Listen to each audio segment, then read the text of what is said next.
Looks like everyone's joining. I'll keep managing that. All right. If you want to share your slides. Thank you, Shelly. Oh, we have people coming in left and right. Okay.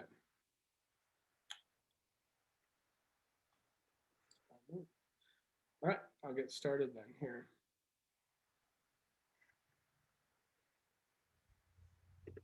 Okay, hello everyone. It's 12 p.m. Mountain Time, so we're going to go ahead and get started. So good afternoon, morning, or evening from wherever you're joining us around the world, and thank you for tuning in. My name is Ty Aller, and I'm a Senior Program Coordinator at the Institute for Disability Research, Policy, and Practice, which was formerly known as the Centers for Persons with Disabilities here at Utah State University. We are a university center for excellence on developmental disabilities, and within our department, we have the Mental Health and Developmental Disabilities National Training Center, a 3-state partnership between Utah, Kentucky, and Alaska. We work to improve mental health services and supports for people with developmental disabilities. By serving as a national clearinghouse, we help provide access to the most current evidence-based, trauma-informed, culturally responsive practices that address the mental health needs of individuals with developmental disabilities. And you can find us online at mhdcenter.org. The Mental Health and Developmental Disabilities National Training Center is proud to bring you the second of 3 continuing education webinars on an introduction for mental health practitioners working with clients with intellectual and developmental disabilities. We'll provide you a bit of information at the end of our presentation on the upcoming webinars in this series, so be sure to stick around. Before we start, I'd like to extend a message on behalf on all of you on the behalf of the entire MHDD team during this unique and challenging time we're in. Please know that our team is mindful that our current climate is impacting both our physical and mental health. Please continue to visit our social media for resources related to mental health, disability, COVID-19, and many other resources. And please let us know if there's anything we can do to support you through this process.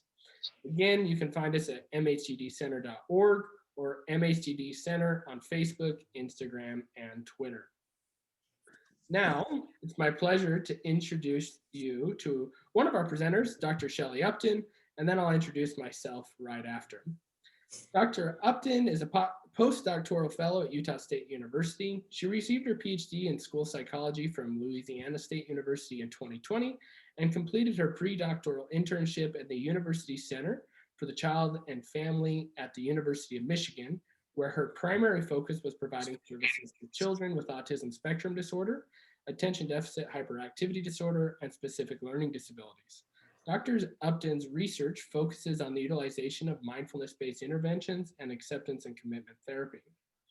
And now, for introducing myself, my name is Dr. Aller, and I'm a licensed marriage and family therapist, and I earned my PhD in Human Development and Family Studies from Utah State University.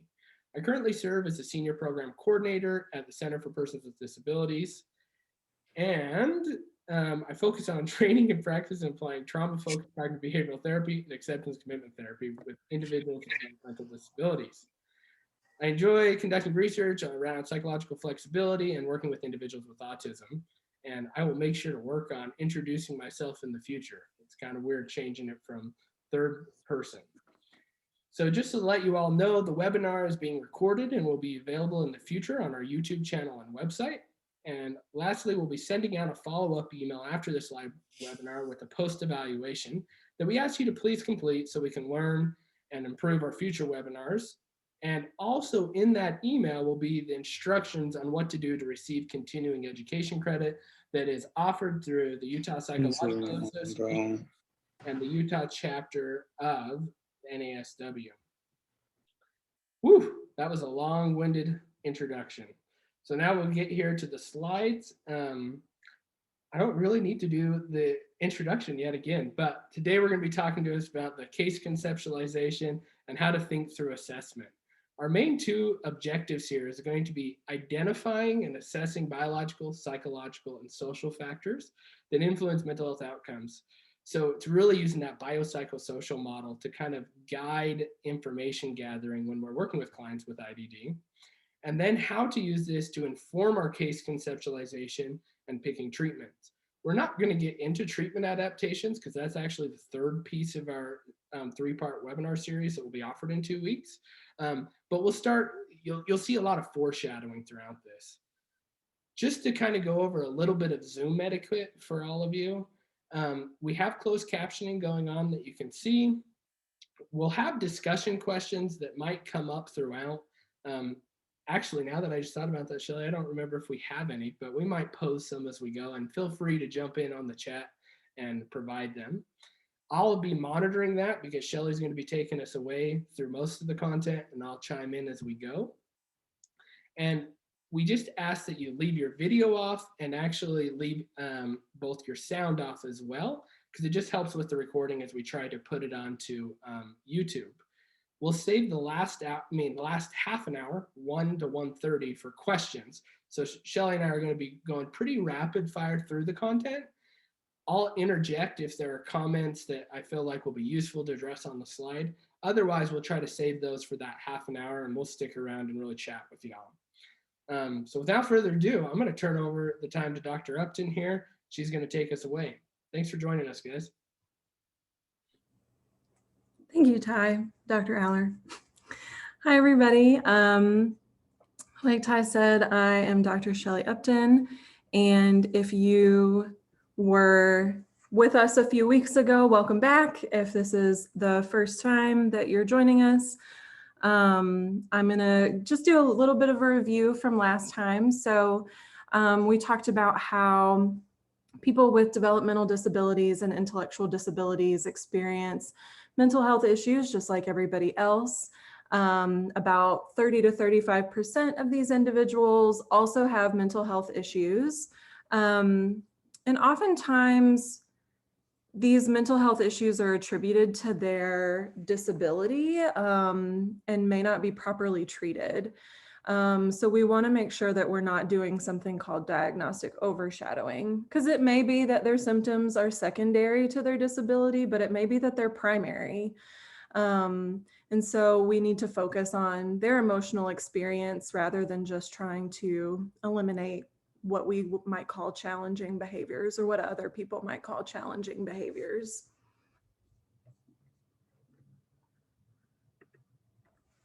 So today, first I'm going to start with talking about some considerations for the case conceptualization process. So first, we really want to involve other people in the assessment process. This helps us get a lot of good information about what might be going on. We can get collaborative thoughts and observations from the client's family, their teachers, their care providers, other people that are involved in their day-to-day interactions.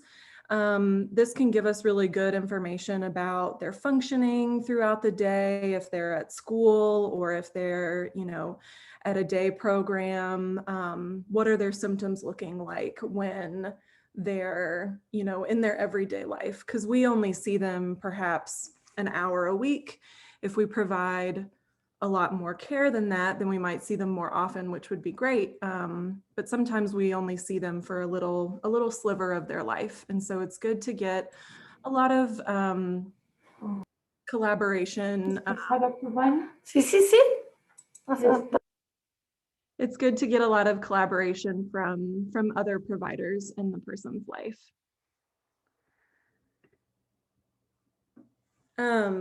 And so while we're doing this, it's important to ensure that the client is still the center of treatment and that we respect their autonomy. And so like we discussed a few weeks ago, we talked a lot about really centering the client and centering their experience and using a strengths-based perspective throughout the meetings with each client.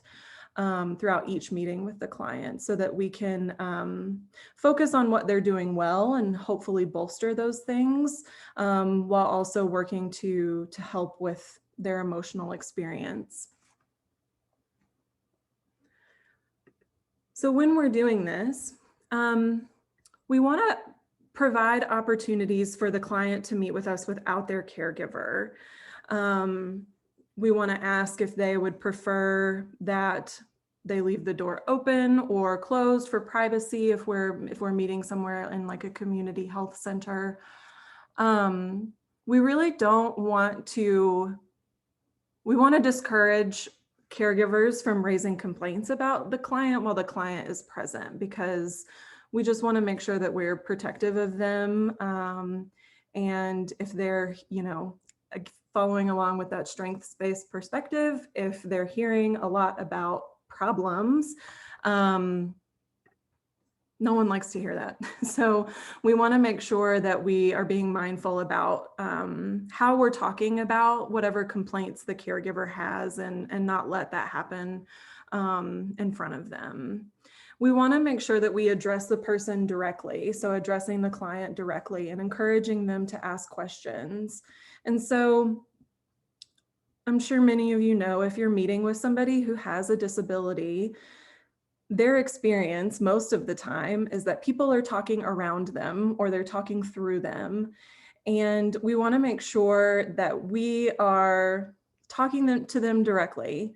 They may have lots of people who are involved in their care. They may have, physical therapy and occupational therapy and behavior therapy and, rehabilitation therapy. They may have all of these things going on in their life. And we want to make sure that they're the ones at the center of it, and that that they're not being talked through or talked at or talked around. And so if the caregiver is present, we want to make sure that we show respect to our clients by asking for permission to direct some questions to the caregiver. So I might say, like, all right, Mom, I want to ask a couple of questions. So-and-so, is that okay? I'm going to ask her about, these things, and being very clear and upfront about what we're going to be talking about. Yeah, if you're okay, Shelley, I'll just add a little piece in on this slide. Mhm.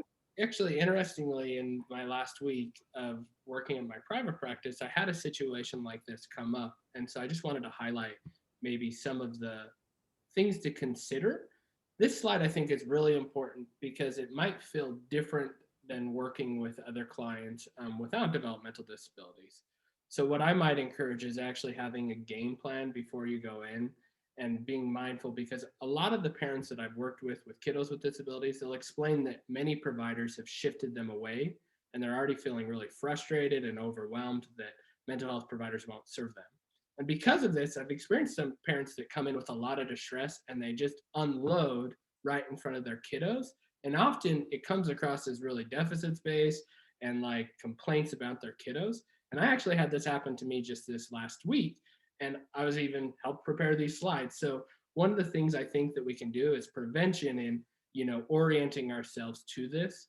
So trying to be mindful of like, okay, if that happens, what are my go-to plans? Maybe I'll slow it down or stop and redirect the conversation, because it can all of a sudden just slap you in the face and you're like, whoa, there it is. And I wanted to share that because I think it's important to really kind of map it out so you have a plan before you go in. Absolutely. Thank you. And so now I'm going to get into talking about the biopsychosocial model.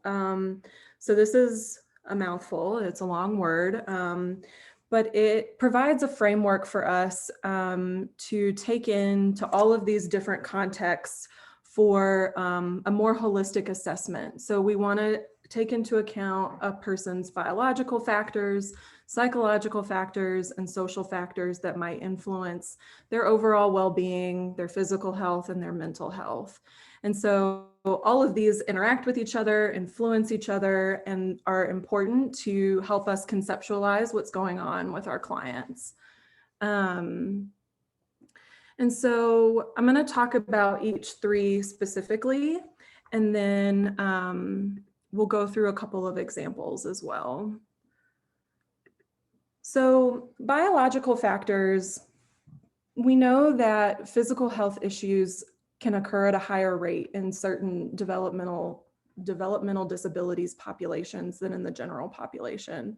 Things like cardiovascular disease or neurological disorders, gastrointestinal issues, dental problems, or sleep disorders. So we want to make sure that we are getting some good information about what's going on in the biological, physical health of our clients. at the time when we're meeting with them so that we can address those and also be aware of them. So some helpful information to gather is, when was the last time they had an assessment from their doctor? When was their most recent dental exam? Are there any recent reports from speech therapists or occupational therapists or physical therapists? Because that can help us know, if something's going on, is it being addressed? We're focusing at MHDD on their mental health, and we want to make sure that we can be helpful in that way. And so if their mental health is struggling because of a physical issue, we want to make sure that we can address that as best that we can. So an example of this might be a client who is exhibiting some self-harming behavior, like banging their head. So this is a common challenging behavior that we might see in clients. And so it could happen for a lot of different reasons. And so if they're having, perhaps if they're having some sort of like dental pain or physical pain, and this is what they're doing to try to communicate that or try to help themselves feel better, we need to make sure that we're considering that. There could be other reasons for this type of behavior, and ignoring any physical aspects of their health would be a detriment to this client because we want to make sure that we're addressing what's causing this. You're right if I comment here too, Shelley. Mm-hmm. One thing that I've found here is that the power of interdisciplinary teams is really important. I feel like it's a lot easier when you have a system that's set up that way. So for instance, like our USEDs that do clinical practice, they're often functioning that way. However, as like a private practitioner in a rural community, creating or getting this information is a lot more challenging initially. So one of the things you want to think through as you're starting to work with this population more is, how do I set up those systems within my own community so we're having, the necessary releases of information to talk to the right providers, and actually figuring out who might be better off serving this community in the sense of who's easier to collaborate with and getting information, because a lot of it is getting the information from people. It can be pretty challenging and take up some time. So if you can think through how to develop that system in the at the beginning, it can be really useful in getting you the info that's going to help guide therapy on, even more so than like teen clients that I often work with. Mm-hmm. Yeah, that's a great point. So I see clients at the Sorensen Center here on Utah State's campus, and it's part of our intake process to figure out who their other providers are and to go ahead and get those releases ASAP, so that we're able to collaborate if and when we need to. So it's a very great point. But like Ty was saying, in certain communities or certain types of places where we might be working, it might be more difficult. So as much as we can build that process in would be really, really helpful. So next I'm going to talk about the psychological part of the biopsychosocial. And so according to some fairly recent research, depression and anxiety are the most prevalent disorders in this population. And so they can experience any mental health disorder. So we may focus a lot of our energy on depression and anxiety, but it's important to consider other mental health disorders that they might be experiencing as well. And so when I think about case conceptualization for my clients, and I'm thinking about the psycho part of biopsychosocial, I'm thinking of, what's going on in their head. Biological stuff might be what's happening in their body. And then the psycho part is what's going on up here. How are they interpreting it? What is their emotional experience of what's happening? And so we really want to gain an understanding of their disability. And so that way we can know what their baseline is. how do they typically act? And how are they acting now that's really, really different? And so we talked about this a couple of weeks ago, a little bit about how, let's say if you're working with a client who doesn't speak for communication, they may not be able to tell you exactly what's going on, but if you have a good baseline of their behavior and how they normally act, in everyday life, you can look and see, okay, what are they doing that is actually different from how they're normally functioning. And so we want to know, what are some common features or effects of their disability? Is this, how they're always acting? What's different?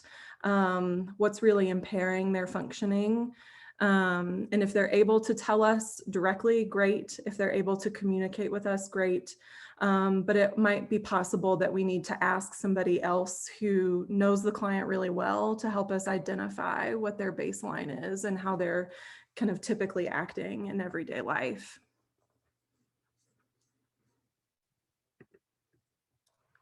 So we want to make sure that we're looking for symptoms, or we're looking for behaviors that are significantly different from their baseline. And if they show fewer cognitive symptoms, or if they're not able to communicate what their cognitive symptoms are, their distress may be exhibited behaviorally. And so if somebody is manic, for example, they might insist on engaging in risk-taking behaviors. They might not be able to tell you that that's what's happening, but they're exhibiting these more behaviorally rather than cognitively, and rather than communicating them with you directly.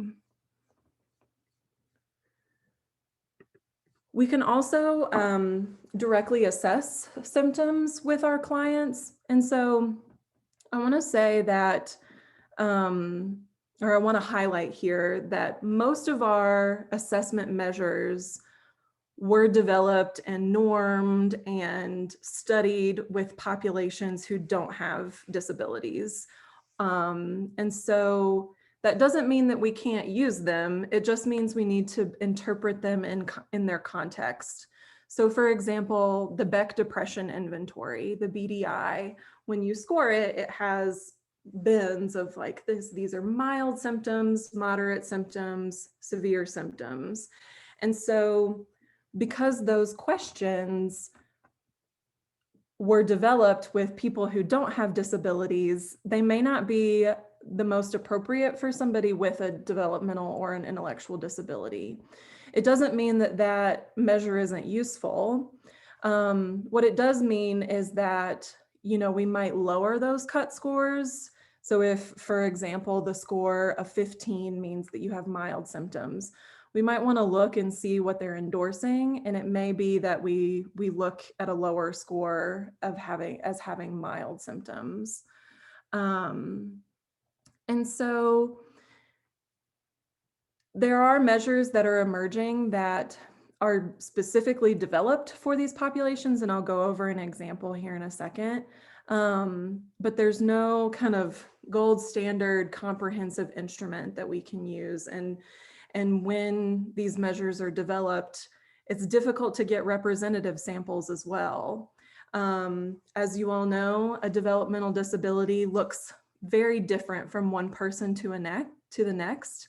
As we talked about a few weeks ago in the other webinar, there are many, many reasons why somebody might have a developmental disability or an intellectual disability. It could be environmental, it could be a genetic-based disability. And so it's hard to get a good measure for this very diverse and varied group of people. And so we can use the measures that exist, but it's very important that we use them in their context and we interpret them in that way. Before we move on here, Shelley, one thought that I've had, and I've been trying to figure out in my own clinical practice, is language usage around assessment. we introduced that concept of plain language usage in the Mhm. first webinar.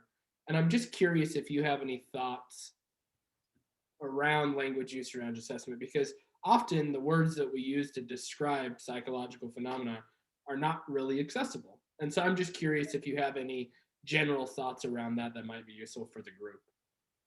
Yeah, so especially like for certain measures, typically they're developed based on certain reading levels.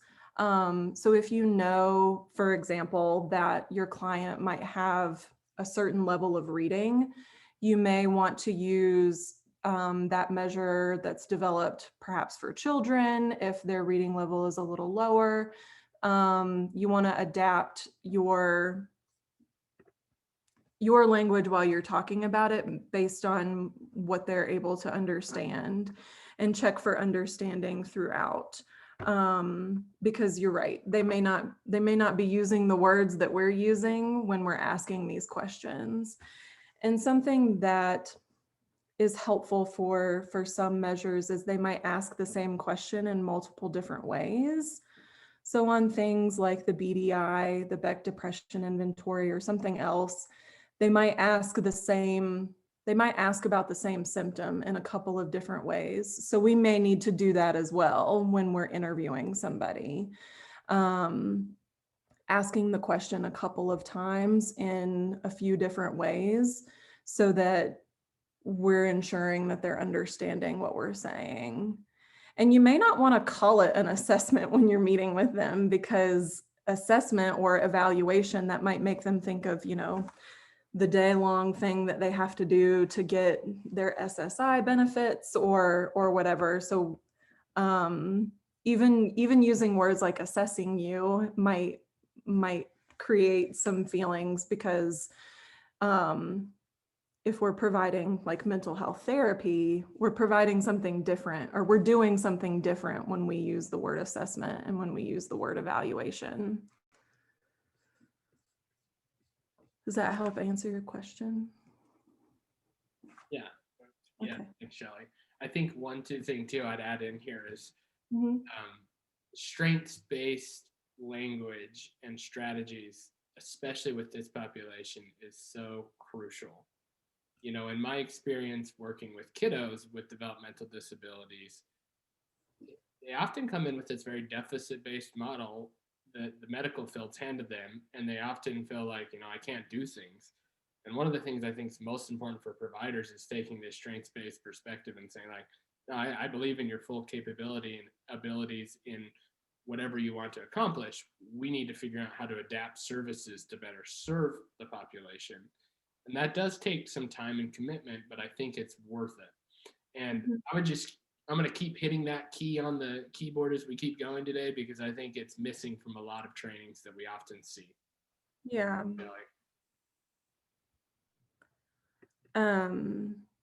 And so we've already kind of discussed this. So regular self-report questionnaires may not be useful for people with different ability levels. And so that's kind of what I was talking about with maybe using something that might be out of age range. If we know, for example, if their reading level is much lower, we might use a child version of something just to assess something in a better way, in a way that they can understand. I'm going to specifically go over the anxiety scale that's been developed for people with an intellectual disability. And then there are some other ones as well that have been developed, this Glasgow series. So this one, the way that it's used is you establish an anchor event of something that happened about a week before you meet with them. And so you can say, I'm going to ask you some questions about how you have been feeling since, your dentist appointment last Monday. And it's, that's about a week ago. There's no right or wrong answer. It's just about how you feel. If I haven't explained something clearly, please ask me to tell you what I mean. And so I might ask you if you've never felt like this, sometimes felt like this, or always felt like this. And if it's helpful for the client using something visual, using the whiteboard feature on Zoom, if you're meeting with them virtually, or using a physical whiteboard or a cue card or something in the room with you if you're meeting with them in person. And sometimes I might have like a thermometer of like, this was, really a problem way up at the top or never a problem at the bottom. So it may be something that we do differently for each person that we meet with to make sure that they're understanding how to answer us when we're asking these questions. So this measure, and I know that this is so tiny, so you establish that anchor event. So in the past week, do you worry a lot? Never, sometimes, or always. And you can do this verbally with them and fill it out yourself as a way to maybe get some more information from them. But using those anchors and those bins of never, sometimes, always can be really helpful. And so these are just some examples of the questions that are on this anxiety inventory. And this is helpful too for other measures that are not maybe developed specifically for people with intellectual disabilities. For example, like the BASC, the Behavior Assessment System for Children, I think it says in the previous few months. So it might be helpful to give them an anchor of like, okay, in the past few months, what happened about a few months ago? So that was around Christmas or New Year's, giving them an anchor so that they can reference when the time frame. A lot of measures have these time frames.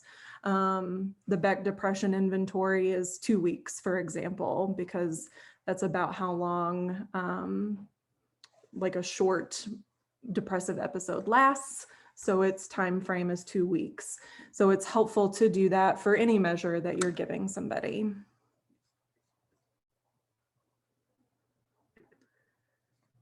And so next I'm going to talk about the social part of the biopsychosocial. So bio is what's happening in your body, what's happening physically. Psycho is what's happening in your head. And then social is what's happening in your environment, what's happening around you.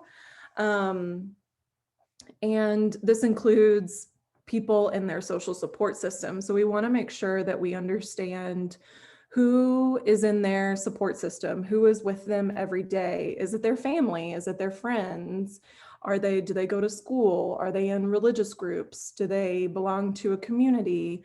Do they have caregivers that are with them throughout the day? And so we want to make sure that they have support to accomplish the things that we're working on in therapy. So we may want to include these people.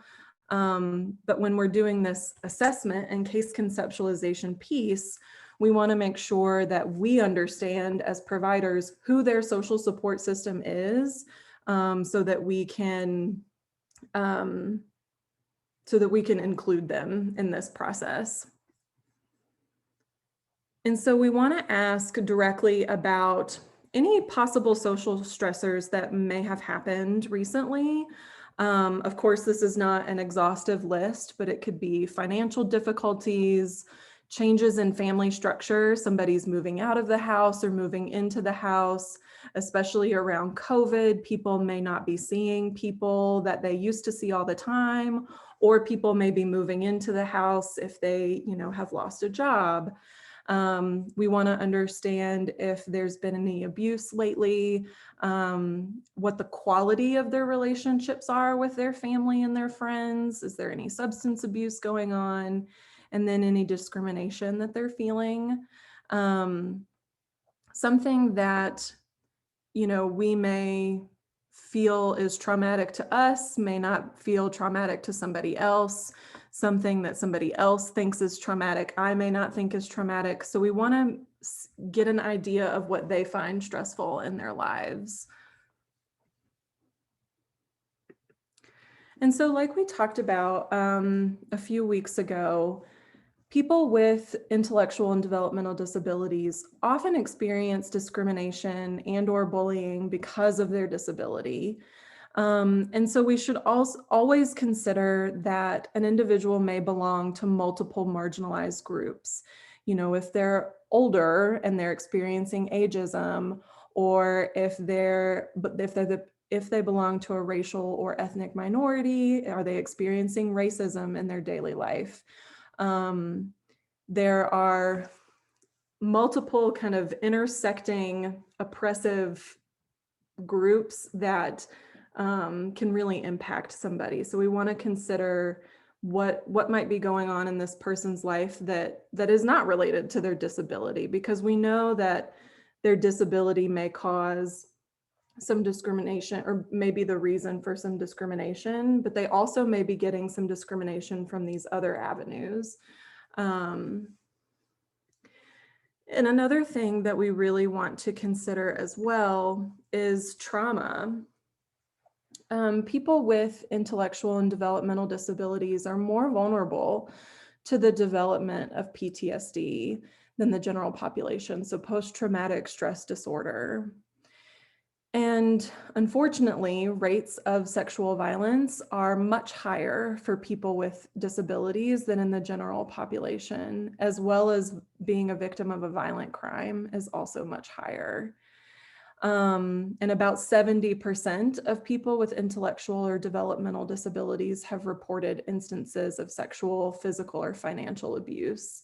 And unfortunately, it's likely to be ongoing. It's likely to have happened multiple times.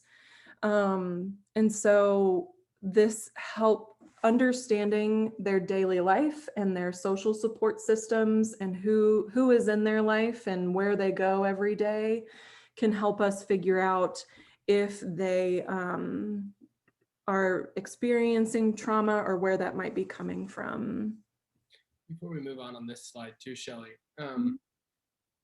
I'm putting you on the spot a little bit here because it's another area that I've been trying to think through is, Okay. assessing trauma and trying to figure out specific symptomology is always hard. And Mhm. when we add in, you know, figuring out how to communicate symptoms in different ways can be even more challenging. Do you have any initial thoughts how you might approach assessing for trauma in individuals with intellectual and developmental disabilities, or maybe even experiences that you've drawn from? Mhm.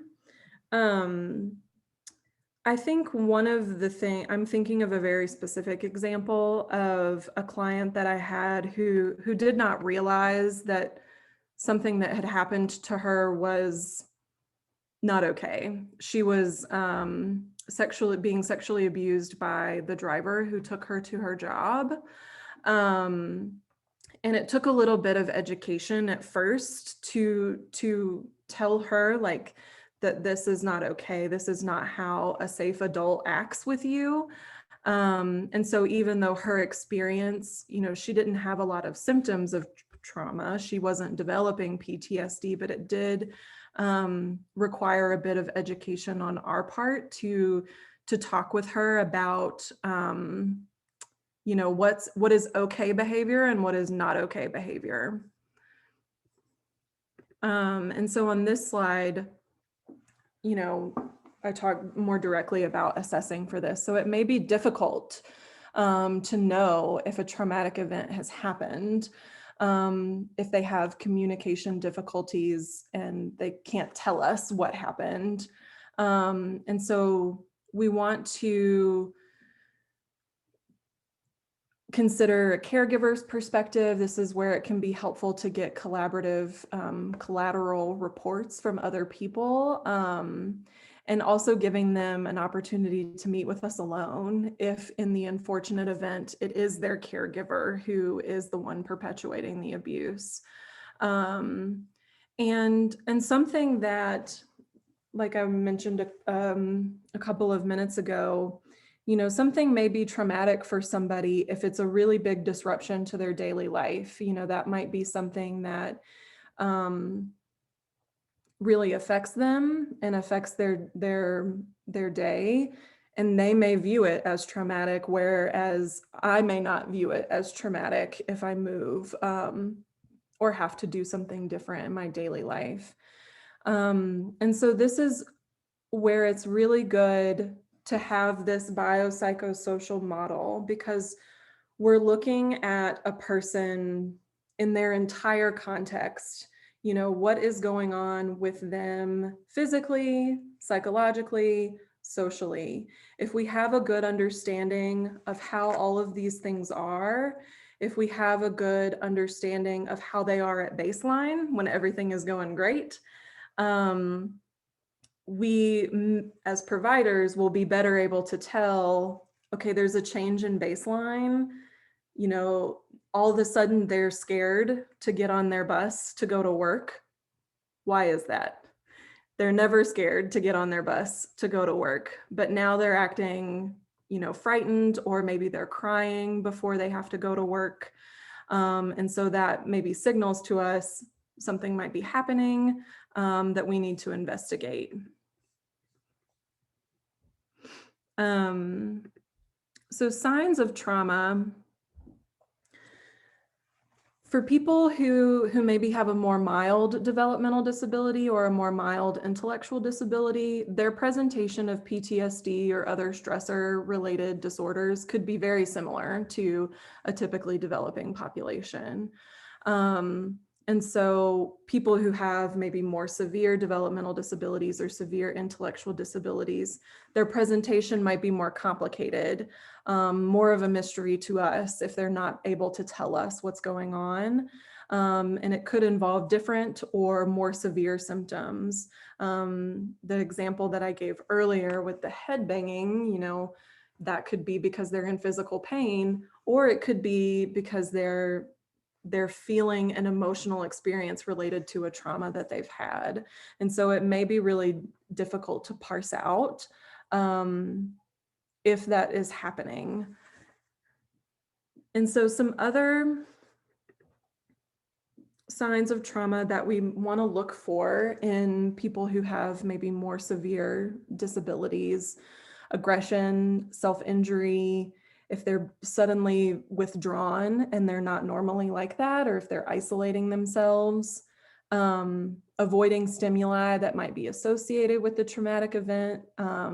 So sometimes we might call this non-compliance. So with my example of, you know, not wanting to get on the bus to go to work, if we're not considering social stressors, or if we're not considering trauma, we might be like, well, they're being defiant, they're being non-compliant, they're not getting on the bus to go to work. And so we need to, you know, make them, or we need to reinforce them for getting on the bus or whatever. But we also need to consider, if they're avoiding this, what could be the reason if there is a change. An increase in stereotyped behavior, reduced self-care, so not engaging in activities of daily living that they normally do, showering, eating. Flashbacks especially can be expressed as though it's happening currently, and it may look like a psychotic episode. So if somebody is out of touch with what's happening in the here and now, with what's happening around them, I might look at that and say they're having a psychotic episode. They're, you know, they're not here with me. But in reality, they could be having a flashback to something that had happened. So it feels much more present to them.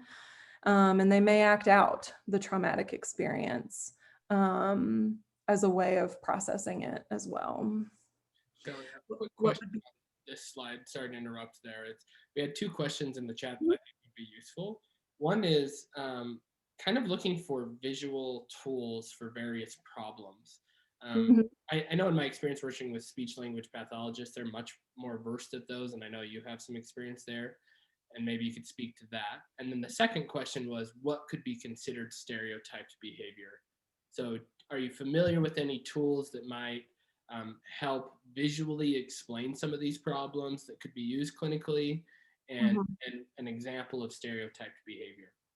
Yeah, absolutely. So The first thing that I'm thinking of for visual tools for assessing things like anger is like that thermometer that I was talking about. So um, I've often used visual tools almost like a heat thermometer or like a feelings thermometer of like, when I'm down here, I'm cool. I might color it blue. I'm feeling good. I'm maybe now in the middle, that's yellow or orange, and helping them anchor, what makes you mad and at what level. For some people who are younger or who might have a more severe disability, it may be just like 0 to 100. And so what you can work on with that person is developing the gradient of anger, right? So it doesn't have to be, I'm totally fine and now I'm like really mad. And so drawing that out for them using a scale or a thermometer. Sometimes I've used like a traffic light. So green, feeling good. Yellow, I'm getting frustrated. I'm not feeling good. And then red, I'm really, really angry.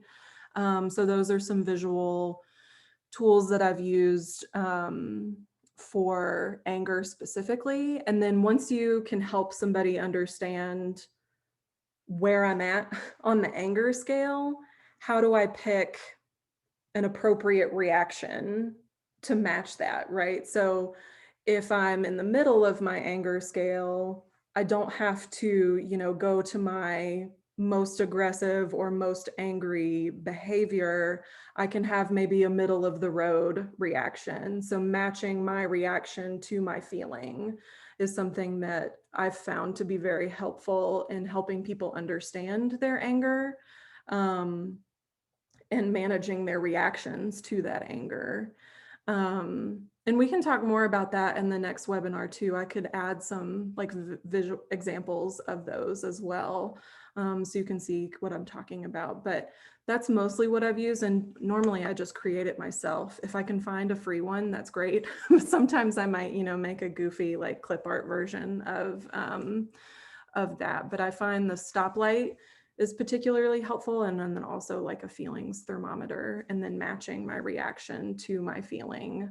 And so stereotyped behavior is a great question. So typically, depending on the disability you're talking about, the word stereotyped behavior means that, it might just mean behaviors that we typically see with that disability. So it's stereotyped because it's something that we expect, I guess, with that disability. So for example, somebody with autism, if they're excited, they might hand flap, or if they're nervous, they might body rock. So they might do those things more if they're experiencing trauma or if they're experiencing mental distress. So they might either regress to a behavior that they no longer do anymore, or they might engage in a stereotyped behavior more often. And the one that I'm thinking of in my head is specifically autism. That's a lot of the population that I work with. And so they have these stereotyped behaviors and they might be doing those more often if they're in distress, or they might revert to a behavior that they don't do anymore. So I actually had a client, she was a little girl, and so she would engage in echolalia. So echolalia is when you repeat a phrase right after someone else says it. She would engage in echolalia more often when she was upset. So if she was having a bad day, she was very frequently repeating the things that the people around her were saying. And so that was a sign that she was upset or that she wasn't having a good day, because she was doing that stereotyped behavior more often. So I hope that answers your question. And then the last measure that I'll discuss is an impact of an event scale. So this is kind of like a semi-structured interview that you can do with somebody. And then you want to get a yes or no answer. And then if the answer is yes, you can use the visual Likert scale. So this is an example of that Likert scale that I was talking about. So is it a little bit, in the middle, or a lot? So first, have you had trouble getting to sleep? Yes or no? And then once I get a yes answer, I can say, is that a little bit of a problem, a middle of the road problem, or a really big problem? Have you been jumpy or easily scared? No. Okay, I can move on to the next question. And so this, especially using this visually, can really help people answer these types of questions, because they are really, it's a lot to go through with somebody. It's a lot of questions. So the easier that you can make it for your client, the better. And so if you know that an event has happened, right? So say, using the example of my previous client, she was assaulted on the bus. So that's the event we're talking about. And now we're going to assess the impact of that event. Have you had trouble sleeping? Yes. Okay. How much trouble? A little bit, in the middle, a lot. Have you felt angry? No. Okay. We can, ask the next question. So we're assessing how much that traumatic event has impacted them. And then that can help us focus our treatment for this person, because we're tailoring the treatment to their symptoms and what they're expressing as their emotional experience, because not everybody is going to have all of these symptoms in, following a traumatic event or following a social stressor. And so when I do something like case conceptualization using this model, I might actually physically write out, everything. So biologically, this person has a predisposition to depression, so I know that they might be more at risk. They also have these physical health problems that are going on that might be impacting their symptoms. Psychologically, I know this is happening. Socially, I know this is happening. And then from that conceptualization, I can tailor my treatment for them, and I can tailor what I'm doing to be the most helpful for them. Because, like, one person with the same disability doesn't look the same. One person with the same presenting problem, anxiety, doesn't look the same as the next person who has anxiety. And so if we consider the person in their entire context, we can tailor our treatment for them as best as possible. And so these are just some helpful ways to get at that assessment. And so this was, so the name of this questionnaire was the impact of event scale for somebody with intellectual disabilities. And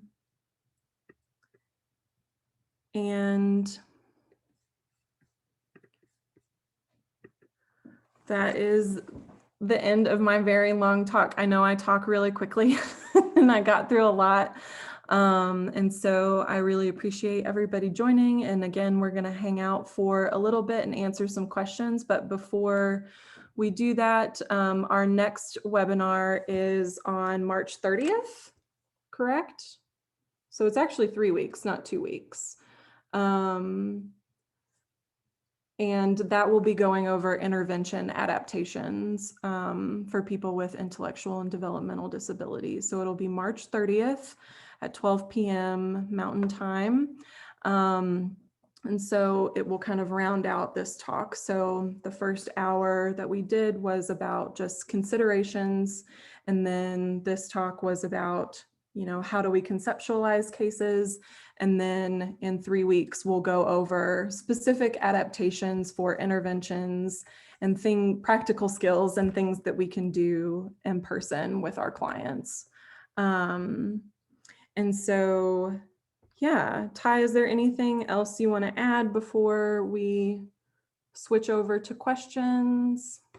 No, I think that you did a great job of introducing that. I think the thing that sticks out to me most is being really curious about behavior. You know, as I work with more and more clients from this population, there are a lot of stigmas around behaviors that come up, and we're trying to like control behavior rather than just being curious about it and what it's trying to help us understand.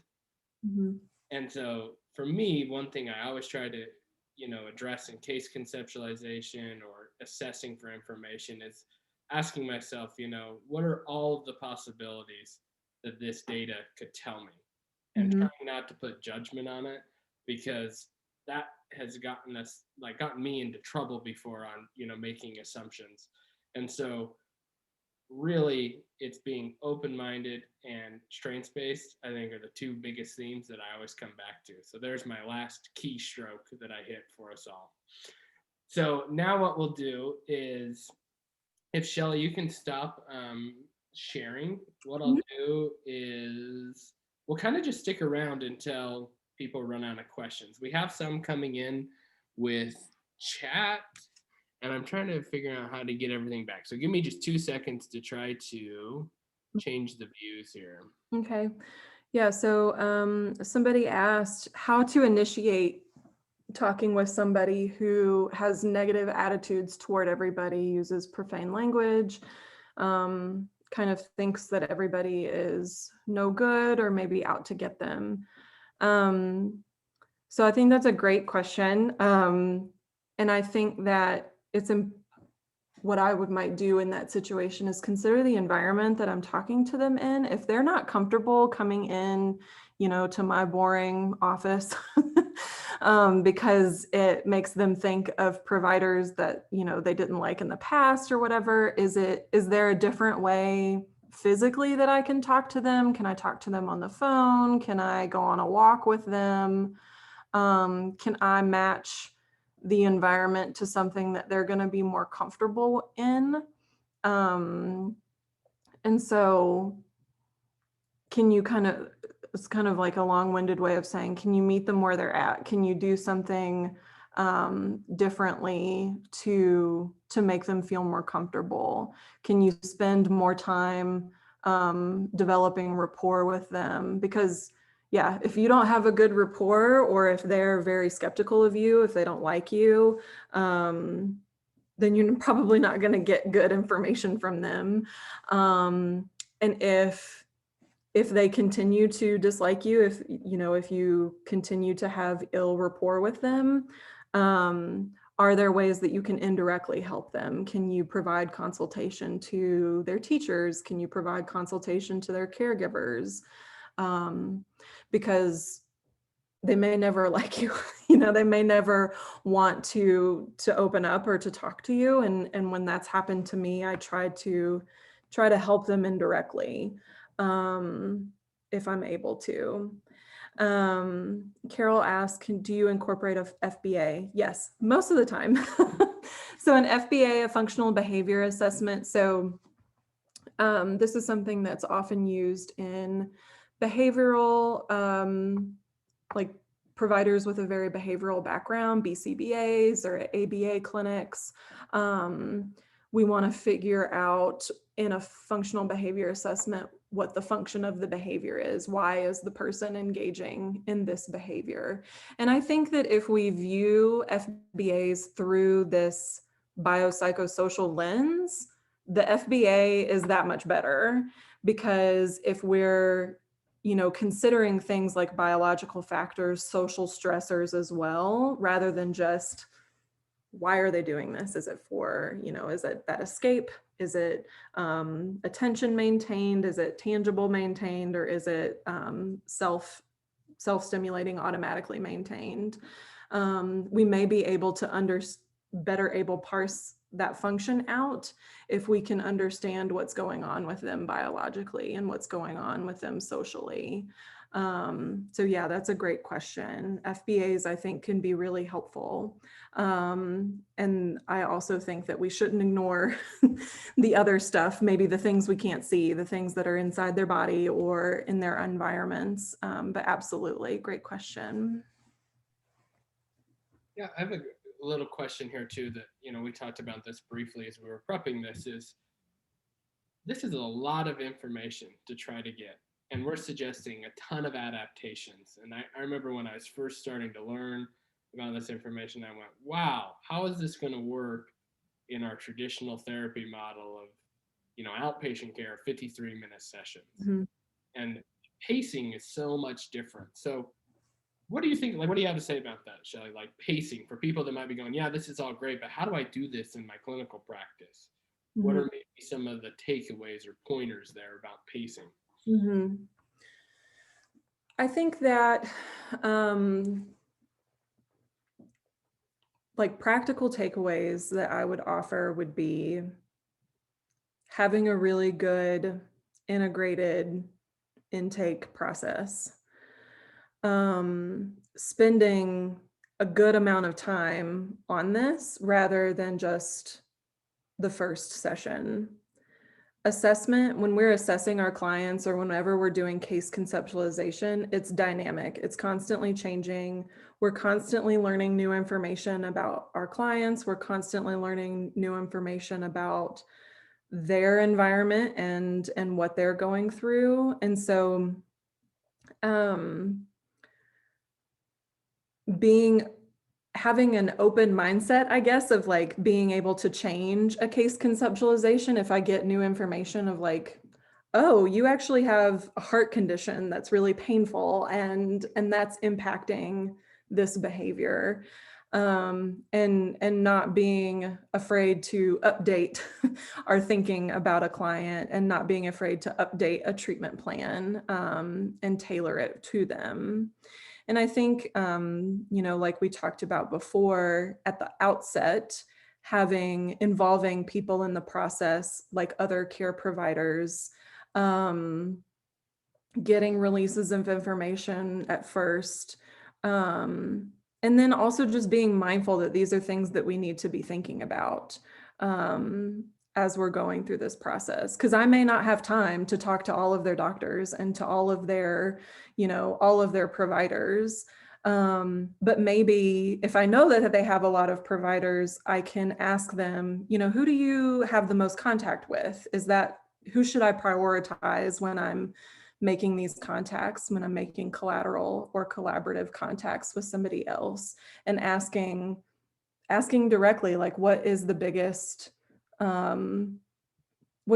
piece for you right now? Is it physical therapy because you just had surgery, or is it occupational or rehabilitation therapy because you're working on getting a job?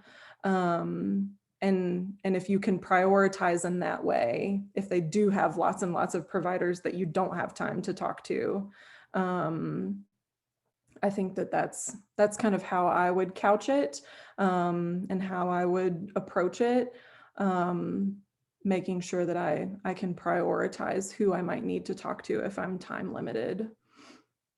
Yeah, thank you. It sounds like you're really focusing kind of on the context things are operating in and then asking what's going to be most useful for the client, which I think is really cool how you're centering on that. One thing that I would maybe like add to that is getting the whole system bought in as you're having these conversations. So as I worked with family members, maybe some of the primary caregivers with kiddos with disabilities, they'll come in and they want solutions now, please fix, and don't give up on us. Those are kind of the most common messages. Give me a solution to fix it, and then will you actually see us because other providers are telling us no because they don't have the expertise. And so I think getting families and the whole systems buy-in of like, hey, this is an evolving process and my job is to help figure out what's useful for you is what can be helpful. So if you can't get all this information in one session, that's pretty normal. Sometimes it takes 7, 8, 9, and it's evolving, like Shelley's saying. So I think it's just important to kind of try to take off some of that feeling like you have to solve the world's problems in one session, because it can feel overwhelming with some of the problems that come in because they're complex cases at times. Mm-hmm. Are there, as I'm looking at the group chat, I haven't seen any other questions, just a lot of nice compliments, Dr. Upton saying she was great, saying it's excellent information. Look, Shelley, you're doing great. Are there any, are there any other questions we could try to address before we log off? We have about 26 minutes left, and we're happy to chill out here. If you want to be unmuted, I can also do that, so you can ask your own question. Let me change that setting. Let's see.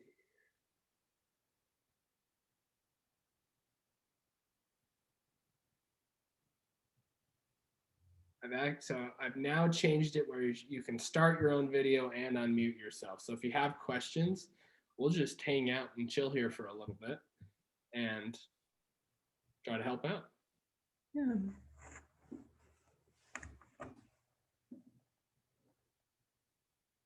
Where can we find the scales to use? So when we send the slides, We're trying to post the slides to the website right under the webinar, so it's more useful and accessible for everyone. Yes. Within the slides itself, maybe we can provide a URL to okay, yeah. actual scales is what we can try to do for everyone. Mhm. There's always a little bit of fuzzy line on what we can provide in PowerPoints for everyone where it's not our specific content versus not. So I have to check into the copyrights of things before I overcommit to anything.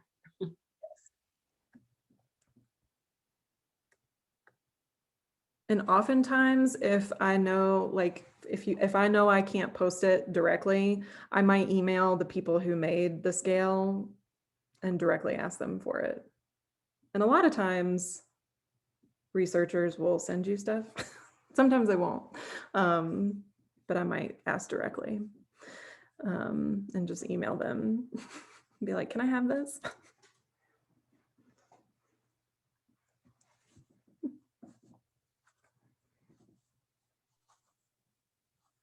Yeah, and for those of you that might have joined late, that's completely fine. You can actually find this training. It will be on YouTube and posted to our website at mhddcenter.org. If Mindy actually knows the timeline on those, Mindy Dacos is actually a person that helps facilitate the website. And I actually don't know the process on when they're usually uploaded. Sounds like our first one's not uploaded yet. Mindy, do you have any ideas on what the timeline usually is for that process of getting it to YouTube and then put on the website?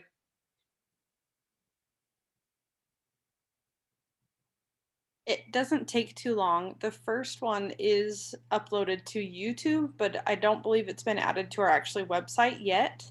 Okay. But it is on our YouTube channel. So if anybody wants to watch it, it's there. How do they find those on YouTube? If they just search MHDD Center and then find our channel, it was very easy to find when I looked for it a couple weeks ago.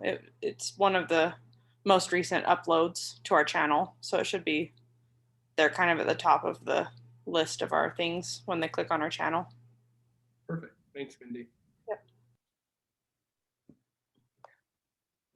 It doesn't look like there's any questions, so I'm going to ask another question because I'm interested in learning more from Shelley. So in working at like the Sorensen Center, which is very much an interdisciplinary clinic, and we're talking a lot about communication. So I'm guessing this is a chance to interplay with speech language pathologists. I know in my experience, like one of my good friends from college is a speech language pathologist, and she's often sending me tools to, work with my kiddos with autism. And they've been super helpful in finding ways to like bridge communication gaps or communicating things in more accessible and effective ways. Do you have like any thoughts on ways to collaborate, or if that's been useful in your mind? And then keeping in mind that my question's not as important as one that's in the chat that they just posted. Yeah, so I think that this may be a goofy suggestion, but sometimes what I do is I look at Pinterest, like SLP Pinterest or like teacher Pinterest or special education teacher Pinterest boards, because there's so many like cool things like with the feelings thermometer or with like, visualizations of things. Like people put so much online that if I'm not directly working with a speech language pathologist, if they're not in the building with me, I might like go looking for the things that they're doing on Pinterest, which sounds kind of funny, but it really is a useful tool. And so I think, of course, it's great, like where I work, everybody's in the same building. And so if I have a question about something, I can just walk over to somebody's office, or they're on the team with me, you know, providing this service to this client.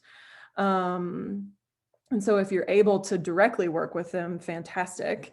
But if you know, step out of your own discipline a little bit and look at their resources either online or wherever they are, that's what I find super, super helpful. Because, you know, like I said earlier, I might make like a goofy clip art of something if I can't find something. But the first place I look truly is Pinterest, and I'll look and see like if, you know, a speech pathologist teacher or a special education teacher has already made what I'm looking for, so I don't have to like reinvent the wheel. Yeah, actually, I think that's a really cool suggestion and one that's really useful. We can actually collaborate across disciplines, which sometimes I think we forget. There's a question here in the chat that I want to start with here. It says, can you talk a bit about mental health care provider capacity to serve and adapt services for this population? And honestly, that's one I'm still wrestling with today, because what we're seeing from like a research standpoint on evidence-based treatments is that there's not really a lot of great research out there. It's still growing. So a couple of the systematic reviews on evidence-based care for individuals with intellectual disabilities kind of says there are some CBT protocols that have been adapted and have good feasibility, which means that it seems to be able to be used. We just don't really know how effective it is. And I think that's important to consider, especially in the context of like historical injustices. Oftentimes, you know, within this population, they've been sent to medical providers and have been treated very, very, very poorly. And so it's very important to always have that at the forefront of your mind. And as we start talking about adaptations to treatment in the next module, we'll get more into that. But globally, the evidence isn't quite there yet, and we have to figure out how to create better treatments. So one thing our project really focuses on is the lived experience and including individuals with intellectual and developmental disabilities in these conversations to ensure we're actually not creating more harm. So that's, I think, the first part. And the second part is capacity concerns. You know, living in a rural community here in northern Utah, just this past week, you know, a family member came in and basically sat me down and said, hey, I'm not going anywhere else. I've talked to every other provider in the valley that will take our insurance. They've all refused to see us because they say, we don't understand developmental disabilities and I won't see anyone. That's pretty distressing to me as a provider, because I don't really comprehend how we're just turning people away that are actually accessing the services. So I think one thing we need to start addressing is how do we incorporate this into training programs more, which is what we're starting to do. And then joining, you know, resources like this. The Center for Start Services have a lot of great resources. You know, the MHDD Center, we're starting to get these trainings. So they're coming out. It's just being mindful of where the current evidence is and what your capacity is, but being willing to grow and expand. Shelley, do you have any other things you would add on to that? I think the only thing that I would add is, you know, my discipline is psychology, and so I abide by the APA ethics. And APA ethics state that if you feel not competent to provide a service, then you can refer. But if there's no one in the community, like here we live, Ty and I both live in rural northern Utah, and there are not very many providers. And so in that instance, if there's kind of nowhere else for the person to go, you can provide a service if you seek appropriate consultation. And so what I think might be a really good idea moving forward as this, you know, continues to emerge and we continue to learn more, having consultative services available for providers from people who who maybe know more, but maybe aren't physically around to provide that service. They can consult with other providers directly and provide some supervision, provide some consultation. So I think that's what I would like to see. And perhaps now something like that might be more and more available, given that there's been such a move to telehealth, increasing access to services for clients, but also increasing access to consultation for providers. I think would be something that would be really wonderful. And one resource to just piggyback off that I always forget we have with the center is actually Project Echo, which goes through case conceptualizations and treatment of individuals with developmental disabilities using a team that are experts. So you can find out Project Echo on our MHDD Center. We're also launching another Project Echo here at our Centers for Persons with Disabilities around fetal alcohol syndrome and individuals with autism. So there are models like this that are already existing, and Project Echo actually has a full database. If you just type in Project Echo into Google, it'll pull up, and it pulls up their database of all the projects they have running across the nation, and you can join those usually for free to start building some of this knowledge. Looks like there was one comment here I thought was pretty cool. It says, Molly mentions, with social emotional curriculum in schools, lots of kids are familiar with zones of regulation. This provides common language and visuals that a lot of kids and young adults are familiar with. And this is actually something I'll introduce in the next presentation is, like within our school systems around my community, we use the ARC framework, which is based on attachment, which was developed for kids that both had developmental disabilities and trauma. And so we found how to adapt attachment-based treatments in language that's very useful for K through 12 kiddos, which can be really useful. So we'll talk to that. I think it's a great suggestion. Yeah, that is a great suggestion. If you are familiar with perhaps what they're doing at school, if you're working with a kid and using the same language, whether it's zones of regulation or something else, that's a really great suggestion, Molly. Thank you. So it looks like we're tapering off a little bit. We've got about 14 more minutes that we've scheduled into staying, but questions have ran out. Are there any other questions anyone want to posit to the group, or that we could maybe address, or are we feeling like we're at a good ending point? Shelly's thinking we're at a good ending point. Just kidding. And if something comes up later, people can always reach out to us, and we could address it at the next webinar as well.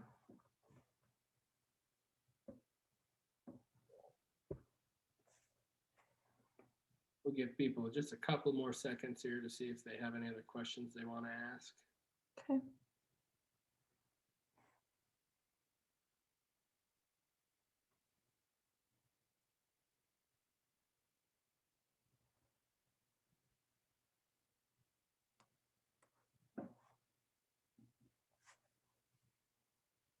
All right, I'm gonna call it a day. Okay. Perfect. So thank you again, Shelly, and thank you everyone for coming out. As we mentioned, I believe, is it March 30th? I was thinking it was in 2 weeks, so it must be March 30th. So on March 30th at 12 p.m. Mountain Time, we'll be having our third and final webinar in this particular series. It's going to be talking about what does the research evidence say on adapting evidence-based treatments, and what do we feel like might be useful for practitioners working with this population.